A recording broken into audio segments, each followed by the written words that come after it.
Akibat konflik perebutan Pulau Pasir pekan ini, militer Republik Indonesia dan Australia memang cenderung memiliki hubungan yang memanas. Gesekan antara pasukan Australia yang berada di dekat Pulau Pasir terjadi dengan pasukan TNI yang berjaga di perbatasan NTT.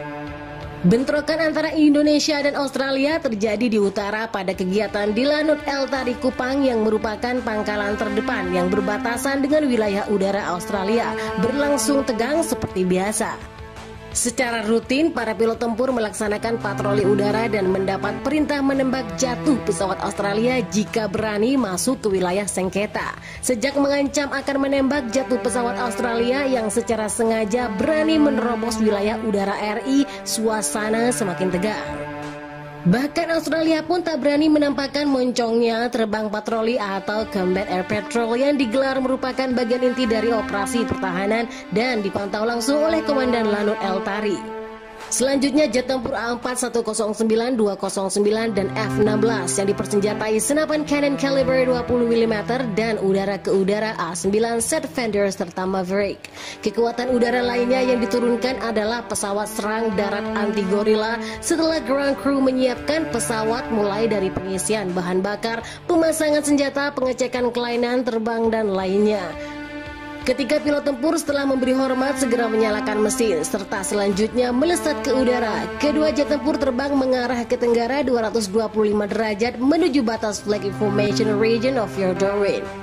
Jarak antar pesawat adalah 1,2 mil dan berperan saling melindungi saat mendekati Fair Captain mengontak pangkalan Satuan Radar atau Satrat 251 Kupang. Nama operasikan radar jenis Ground Control Intersection.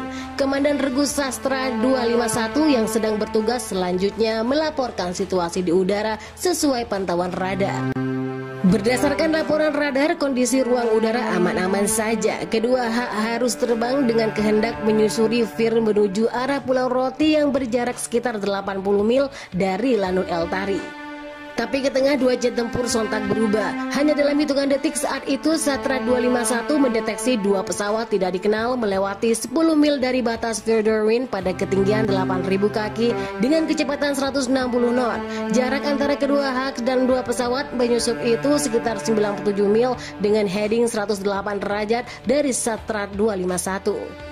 Dalam kondisi yang makin genting itu, Satra 251 melaporkan lagi bahwa jarak mereka semakin mengecil menjadi sekitar 40 mil. Situasi itu mengindikasikan ada kemungkinan radar yang dimiliki HAX, dengan kata lain dua target justru sedang melancarkan tantangan. Sekaligus perlawanan spontan diaktifkannya switch off system air combat agar sistem penembakan roda mulai bekerja. Tanpa pikir panjang, kedua HAX langsung mengarahkan rudal udara ke target. Hanya dalam hitungan detik rudal menghantam pesawat Australia tersebut sehingga membuatnya meledak di udara. Diketahui pesawat tersebut adalah F-18 Hornet. Setelah insiden tersebut, radar Satra 251 terus melaksanakan pemantauan dan makin banyak menangkap pergerakan pesawat Darwin.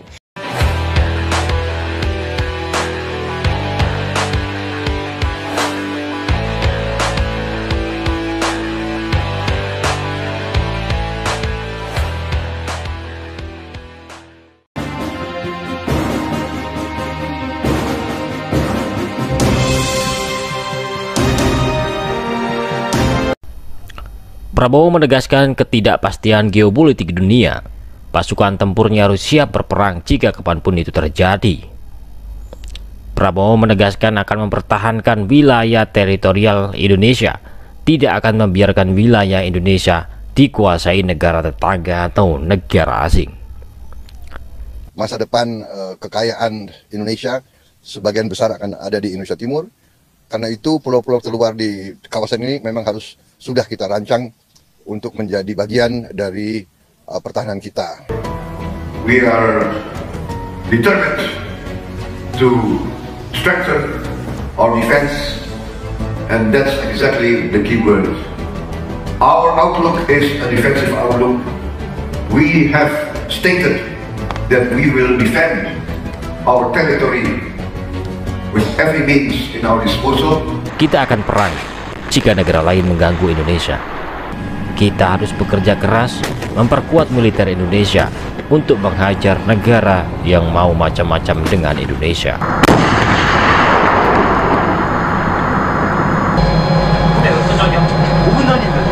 Menhan mengingatkan lagi kepada negara-negara asing jangan coba-coba ingin mengambil wilayah Indonesia. Sampai kapanpun, dimanapun, Indonesia siap berperang melawan negara-negara yang arogan atau yang ingin menguasai wilayah Indonesia atau negara lain yang ingin menginvasi Indonesia. Indonesia dengan negara manapun ingin bersahabat. Namun jika ada negara yang ingin merebut wilayah Indonesia, Menteri Pertahanan menegaskan akan berperang dan melawan sampai negara itu menyerah. Contoh seperti negara Australia yang selalu mewaspadai negara Indonesia, bahwa Australia menyebut negara Indonesia adalah ancaman bagi Australia. Contohnya Timur Leste lepas juga karena Australia. Peperangan di Kalimantan juga ada Australia di dalamnya. Australia membantu Malaysia dahulu.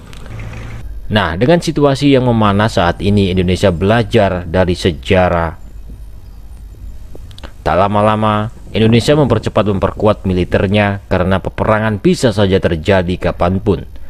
Jika kekuatan militer Indonesia sudah kuat, maka jika ada peperangan antar tetangga atau negara asing yang ingin menguasai Indonesia, militer Indonesia sudah siap bertempur. Menteri Pertahanan menyebut tidak ada bangsa di dunia yang berniat untuk berperang. Akan tetapi, Menteri Pertahanan Prabowo menilai pada kenyataannya peperangan justru tetap saja terjadi sekalipun Indonesia tidak ada niatan untuk berperang. Indonesia harus mampu memenangkan peperangan jika perang ini terjadi. Bangsa kita adalah bangsa yang besar dan pemberani. Kita harus bertaruh nyawa untuk menjaga kedaulatan bangsa Indonesia. Kita harus jaga wilayah-wilayah Indonesia. Jika ada negara-negara yang ingin merampas wilayah Indonesia, kita lawan dan lakukan penyerangan sebelum negara itu memasuki wilayah Indonesia atau menginvasi wilayah Indonesia di bagian terluar. Negara-negara kita dari sejak lahir selalu ingin dihancurkan bangsa-bangsa lain. Ini harus disadari oleh Indonesia. Jangan kita menerima kemerdekaan, kedaulatan, kekuatan wilayah kita dari Sabang sampai Merauke. Jangan kita menerima seolah-olah baku atau tidak ada ancaman, seolah-olah tidak akan pernah diganggu oleh bangsa lain. Justru jika militer kita diamkan lemah seperti ini, sudah pasti banyak negara yang akan mengganggu kedaulatan Indonesia.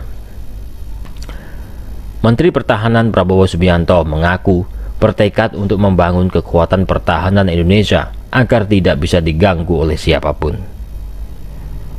Sebab Prabowo menilai akan ada ancaman yang bisa saja muncul dari bangsa lain yang ingin menghancurkan Indonesia. Prabowo tidak ingin Indonesia dianggap lemah oleh negara-negara lain. Atas dasar inilah, Menteri Pertahanan ingin membangun pertahanan Indonesia yang kuat sehingga disegani oleh negara lain dan ditakuti negara-negara di kawasan. Prabowo mengatakan negara yang militernya lemah akan mudah dikuasai oleh negara asing. Percuma negara yang kaya namun kekuatan militernya lemah. Menurut Menhan Prabowo, peperangan tetap saja terjadi tak lepas karena sifat manusia yang selalu memaksakan kehendak. Prabowo mengatakan kehendak tersebut telah tercermin dalam sejarah manusia, di mana pihak yang lemah selalu diinjak-injak dan dijajah oleh pihak yang kuat. Seperti kehidupan manusia, siapa yang lemah, maka dia pasti akan terinjak-injak oleh yang kaya. Banyak negara yang ingin menguasai negara Indonesia karena kekayaan alamnya. Negara asing bisa saja dengan mudah memasuki wilayah Indonesia karena kekuatan alutsista Indonesia masih bisa dibilang lemah karena masih didukung teknologi peperangan yang belum modern. Jika suatu bangsa yang besar, jika diperkuat dengan militer yang kuat, maka kekayaan alamnya akan aman dan tidak akan negara lain mengganggunya. Maka dari itu saat ini Menteri Pertahanan terus menggenjot atau mempercepat pembelian senjata dari berbagai negara untuk mengantisipasi peperangan soal perebutan wilayah.